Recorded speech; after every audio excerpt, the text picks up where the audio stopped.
Estado, Constitución y Fuentes del Derecho, tema 14. La ley y otras normas con rango de ley. La ley y la Constitución. La ley como expresión de la voluntad popular. La ley es la norma expresada por los representantes de la voluntad del pueblo, por tanto es la única norma que goza de legitimidad democrática. Es la vía por la que se legitiman el resto de las instituciones del Estado. Todas las instituciones del Estado tienen una legitimación básica e inicial como consecuencia de estar contempladas en la norma constitucional. Sin embargo, esta regulación, las funciones y el procedimiento de actuación de los órganos del Estado necesitan ser completadas y desarrolladas en la ley. B. La ley y su relación con la Constitución. La ley es la norma que deriva directamente de la Constitución. El resto de las normas del ordenamiento se subordinan a ella. Su relación con la Constitución no es de mera ejecución o desarrollo de la misma. El legislador goza de libertad dentro del marco constitucional y puede manifestarse de distintas maneras según los diversos tipos de preceptos constitucionales. Puede regular las funciones de una institución o órgano del Estado, cuyos rasgos esenciales están ya contenidos en la norma constitucional. Puede desarrollar una política social con atención a un objetivo de principio establecido en la Constitución. Solo el legislador puede desarrollar el contenido de un derecho fundamental. Bueno, ahora veamos el tercer punto. Reserva de ley. Garantía constitucional destinada a asegurar que determinadas materias de especial importancia sean directamente reguladas, por el titular ordinario de la función legislativa, o sea, las Cortes Generales, o por normas de igual rango, aunque el titular no sea el órgano legislativo, sino el gobierno, que, por ejemplo, puede dictar decretos leyes y decretos legislativos. La reserva al Poder Legislativo sobre una materia puede ser para su regulación mediante ley ordinaria, según el artículo 98.1, o ley orgánica, artículo 122,1, hablando de la Constitución. 1.2. Ley orgánica y ley ordinaria. ¿Qué es ley orgánica? Históricamente el término se empleaba para designar aquellas leyes reguladoras del régimen general de una institución o poder del Estado, por ejemplo, el Consejo de Estado o el Poder Judicial. En la actualidad, ¿qué son? Son leyes orgánicas exclusivamente aquellas que versan sobre determinadas materias prefijadas de antemano por la propia Constitución y que tienen un procedimiento especial de aprobación. Las leyes orgánicas se regulan en el artículo 81 de la Constitución.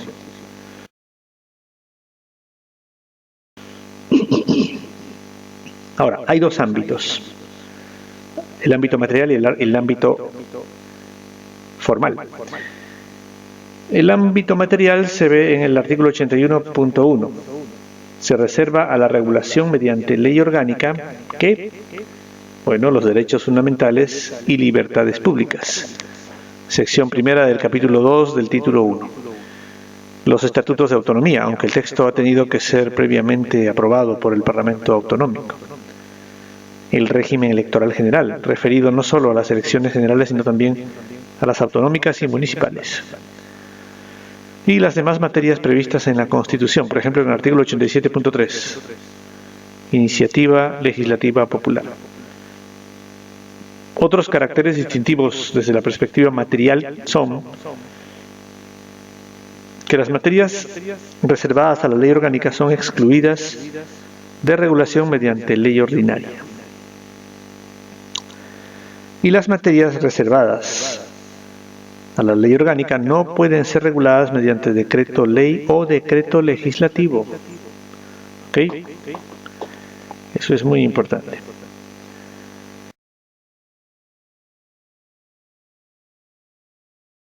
Y la perspectiva formal, está en el artículo 81.2. La ley orgánica posee un procedimiento especial de aprobación por mayoría absoluta. ¿Ok? Ley ordinaria. Se aprueban por mayoría simple. ¿Qué es mayoría simple? Simplemente más de la mitad de los que estén presentes. Su ámbito material se reduce a las materias no reservadas a la ley orgánica. Relación entre ley orgánica y la ley ordinaria. Vamos a ver, algunos tipos de normas poseen el mismo rango. Se relacionan según el principio de competencia, no de jerarquía. La ley ordinaria no puede modificar lo regulado mediante ley orgánica. Y hay una imposibilidad de que la ley orgánica regule materias no comprendidas en relación taxativa prevista en el artículo 81.1. ¿Okay? Taxativo es que solo lo que le compete, lo mandado. La exclusión de ambos tipos de normas es recíproca, pues de los dos casos, la proyección fuera de su ámbito ocasiona un vicio a la norma invasora. Invalidez de la ley ordinaria o pérdida del carácter orgánico de la ley aprobada como tal. ¿Okay? Entre las dos se invalidan si se meten una con la otra. 1.3. Ley del Estado y leyes de las comunidades autónomas. La función legislativa se ejerce ordinariamente por órganos del Estado de carácter representativo, parlamentos, o extraordinariamente por otros órganos que puedan dictar dentro de ciertos límites normas dotadas de igual fuerza de ley, como el gobierno, recuerda, que son los decretos ley y decreto legislativo, ¿recuerdan? El artículo 66.2 de la Constitución atribuye la función legislativa a las Cortes Generales, claro, como es lógico. La estructura territorial del Estado español determina que la función legislativa no corresponde únicamente a las Cortes Generales, sino también a los parlamentos autonómicos en el ámbito de materias que la Constitución delega a las comunidades autónomas. Otro, la separación de competencias legislativas entre el Estado y las comunidades autónomas es una manifestación del principio de competencia. Otra manifestación del principio de competencia. Ahora veamos este punto importante. Otros tipos de leyes. Primero, los estatutos de autonomía. Son las normas institucionales básicas de las comunidades autónomas, especialmente por el procedimiento de aprobación. Necesitan ser aprobadas por los parlamentos autonómicos con carácter previo a su aprobación mediante ley orgánica. Otras, leyes de determinado contenido o peculiar estructura, como las leyes de delegación, la ley de bases y ley ordinaria. Recuerden, ley de bases y ley ordinaria son leyes de delegación, mediante las cuales las Cortes Generales delegan materias para ser reguladas por el gobierno mediante decretos legislativos. ¿Ok? Ahora, otras leyes básicas, artículo 149, 1.13 o 149, 1.18. Leyes estatales que regulan lo básico o los principios esenciales sobre una materia cuyo desarrollo corresponde al Poder Legislativo Autonómico. Leyes marco, 150.1. Ley estatal que establece los principios y directrices en el marco de los cuales se atribuyen competencias de titularidad estatal a las comunidades autónomas. Otras, leyes de armonización. Leyes estatales que armonizan las normas autonómicas. Leyes de transferencia y delegación de competencias estatales de las comunidades autónomas. Leyes de pleno, se aprueba directamente en el pleno sin tramitación ni comisión, en comisión. Leyes de comisión se aprueban en la comisión sin pasar por el pleno. Y leyes que se tramitan por el procedimiento urgente, se abrevian los plazos del procedimiento. Esas son las leyes, ¿no? Otras normas con rango de ley. Tales normas, este es otro punto, ¿no? Tales normas se dictan en virtud de potestades que integran también la función legislativa del Estado. Se atribuye al gobierno de modo excepcional. Recuerden la ley de bases, ¿no? Son dos. La ley de bases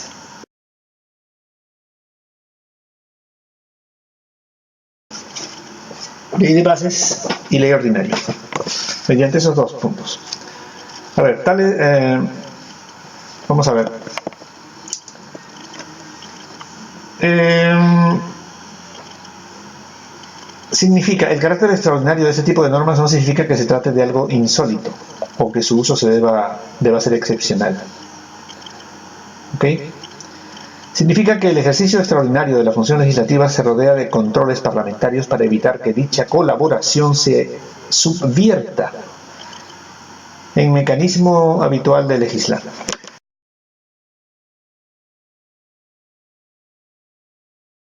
Son normas con rango de ley, pues se equiparan a la ley para algunos efectos. Por ejemplo, pueden ser recurridas en inconstitucionalidad por algunos poderes públicos, recurso de inconstitucionalidad o cuestionadas por los jueces, cuestión de inconstitucionalidad, recuerden.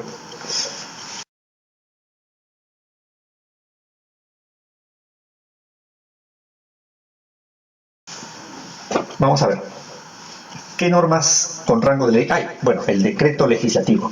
¿Qué es? Concepto y significado. Son normas con rango de ley que se dictan por el gobierno en virtud de una autorización expresa de las Cortes denominada delegación legislativa. La delegación legislativa reside principalmente en la conveniencia de contar con la colaboración del gobierno en la función legislativa en los supuestos de leyes de gran extensión o complejidad. Las Cortes deben prever en la ley cuáles son las condiciones de la delegación legislativa. ¿Ok? Hay dos tipos, ley de bases y ley ordinaria. Condiciones de delegación legislativa, artículo 82.3, muy importante ese artículo. No pueden versar sobre las materias susceptibles de regulación mediante ley orgánica. ¿Ok? Ha de otorgarse de forma expresa, no implícita, para una materia concreta, con fijación del plazo para su ejercicio, no por tiempo indeterminado. Se prohíbe la subdelegación para órganos diferentes al gobierno. Se agota por el uso que el gobierno haga de ella mediante su publicación en el Boletín Oficial de Estado, BOE. ¿Ok? Hasta aquí. Pero veamos qué tipos de delegación legislativa hay. Aquí entramos en la parte importante que no debes olvidar. Primero, delegación mediante ley de bases, que es para la formación de textos articulados, nuevos, ¿no? Debe delimitar con precisión el alcance y objeto de la delegación. Debe delimitar con precisión los principios y criterios que han de seguirse en su ejercicio. Debe tener límites específicos para la ley de bases. ¿Cuáles son los límites? La ley de bases no puede autorizar su propia modificación. Tampoco puede facultar al gobierno a dictar normas con carácter retroactivo. Eso es todo en cuanto a ley de bases. Ahora, la otra forma de delegación legislativa es la ley ordinaria, mediante ley ordinaria. ¿Para qué se usa la ley ordinaria? Para la refundición de textos en uno solo, ¿ok? Varios textos se refunden, se juntan, se saca un extracto de ellos y se forma uno solo. La ley ordinaria debe determinar el ámbito normativo al que se refiere el contenido de la delegación. La ley ordinaria debe determinar si se trata de la mera formulación de un texto único o de regularizar, aclarar y armonizar los textos legales que han de ser refundidos. ¿Ok? Sigamos. Control de la potestad legislativa delegada. Control de los tribunales, artículo 82.6. Sin perjuicio de la competencia propia de los tribunales, las leyes podrán establecer en cada caso fórmulas adicionales de control. B. La competencia del Tribunal Constitucional es indiscutible, deducida de la naturaleza del decreto legislativo y de las competencias de ese tribunal o de este tribunal. Parte de la doctrina señala que los tribunales pueden controlar los decretos ultra vires, o sea, verificar si el decreto legislativo ha ido más allá de la delegación concedida, alegando que no tendría fuerza de ley en caso afirmativo. Parte de la doctrina opina que el control de los jueces debe ser cuestionado. ¿Ok? También el exceso de decreto legislativo, el exceso de ese decreto respecto de la delegación concedida supone una vulneración de un artículo constitucional. Solo el Tribunal Constitucional puede conocer de tales infracciones. El decreto legislativo es una norma con rango de ley, no un reglamento. ¿Ok? Los jueces podrían cuestionar la inconstitucionalidad de esta norma con rango de ley para que el Tribunal Constitucional se pronuncie acerca de ello. El control parlamentario, artículo 86.2, señala que el legislador puede prever fórmulas adicionales de control en la propia ley de delegación. Estos controles pueden ser previos o posteriores a la promulgación del decreto legislativo. Controles previos a la promulgación de la ley son los que pueden incidir en el texto legislativo. Las cámaras no prevén un control previo. Controles posteriores son, en cambio, puramente declarativos. Se limitan a poner de manifiesto los excesos de delegación. Ello significa la reprobación política del gobierno por parte de la Cámara, pero no afectará a la vigencia de la norma. El reglamento del Congreso de los Diputados prevé que cuando una ley de delegación establezca el control adicional de la legislación delegada por esta Cámara, los diputados y los grupos parlamentarios disponen de un mes tras la publicación del decreto legislativo en el Boletín Oficial de las Cortes Generales para formular objeciones. De presentarse alguna objeción, será examinada por la comisión correspondiente y luego por el Pleno de la Cámara, señalando el reglamento que los efectos jurídicos del control serán los previstos en la Ley de Delegación, artículo 153 RCD, Reglamento de Control del Congreso de los Diputados. Ok, eso es todo con respecto al decreto legislativo. Ok, ahora veamos la segunda norma con rango de ley, que es el decreto ley. Muy importante. Los decretos leyes son normas con rango de ley dictadas por el gobierno en caso de extraordinaria y urgente necesidad, artículo 86 de la Constitución. El hecho habilitante es la extraordinaria y urgente necesidad. ¿Okay? El Tribunal Constitucional ha establecido que no se trata de una circunstancia de excepción, se trata de una situación imprevista, más o menos grave, que requiere una actuación normativa de urgencia que no admite la dilación que necesariamente comporta la intervención del legislador. Por ejemplo, el Real Decreto Ley 8/2014 del 4 de julio, de aprobación de medidas urgentes para el crecimiento y la competitividad y la eficiencia. ¿Ok? Ese es un decreto ley, medida urgente y de necesidad extraordinaria. Los decretos leyes se someten a debate y votación de totalidad del Congreso de los Diputados, en el plazo de 30 días desde su promulgación para ser derogados o convalidados. Durante el plazo de 30 días, las Cortes Generales también pueden tramitarlos como proyectos de ley por el procedimiento de urgencia. Ahora veamos 2.2.2. Materias no susceptibles de regulación mediante decreto ley, artículo 86.1. ¿Cuáles son? Bueno, el ordenamiento de las instituciones básicas del Estado, las previstas por el Estado y las que requieren desarrollo legislativo. Los derechos, deberes y libertades de los ciudadanos regulados en el título 1 de la Constitución. No pueden ser regulados mediante decreto ley. ¿Okay? Son los derechos del título 1, aunque puede aprobarse un decreto ley que afecte colateralmente a un derecho del título 1, siempre que no incida en el contenido esencial. O sea, hay contenidos que pueden ser regulados mediante decreto ley, dentro de alguno que esté en el título 1, que pueda ser, que incida, pero no esencialmente. El régimen de las comunidades autónomas no puede ser regulado por decreto ley. Se refiere a la regulación sobre las comunidades autónomas contenidas en la Constitución, también a los estatutos y a las leyes relativas a la competencia de las mismas. Tampoco puede regular el derecho electoral general. Se refiere a las normas electorales válidas para la generalidad de las instituciones representativas del Estado en su conjunto, también para las entidades territoriales en que se organiza el Estado a tenor del artículo 137 de la Constitución. Imagínate que el presidente dicte un decreto ley de urgencia y tal, electoral, beneficiando a ese partido. Es por eso que no lo puede hacer. Ahora, el control de los decretos leyes. El decreto ley se somete a posteriori al control del Congreso de los Diputados. Si el Congreso no estuviera reunido, deberá ser convocado a tal objeto en dicho plazo. El decreto ley puede ser derogado o convalidado. Si es convalidado, pierde su carácter de provisionalidad, pero sin que opere una conversión al mismo en ley.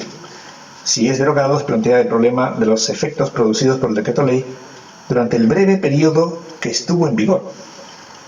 ¿Ok? Ese breve periodo que estuvo en vigor mientras no fue derogado, se plantea qué problema hubo, ¿no? Si no prevé el propio decreto ley los efectos de la derogación, se siguen las reglas generales, la cual es la derogación, y tendrá efectos ex nunc. ¿Ok?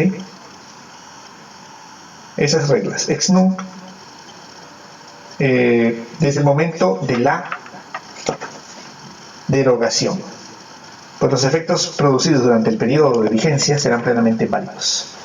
O sea, ex nunc significa que si el proyecto fue derogado, ¿ok?, durante ese breve periodo en que estuvo vigente, son válidos los efectos. Cuando se deroga, ya no. Eso es ex nunc, desde el momento de la derogación. ¿Ya? Los efectos producidos durante el periodo de vigencia serán plenamente válidos. Y cuando es ex tunc, ¿okay? Derogación de los efectos desde el momento en que se aprobó, o sea, nunca tiene efecto. ¿Okay?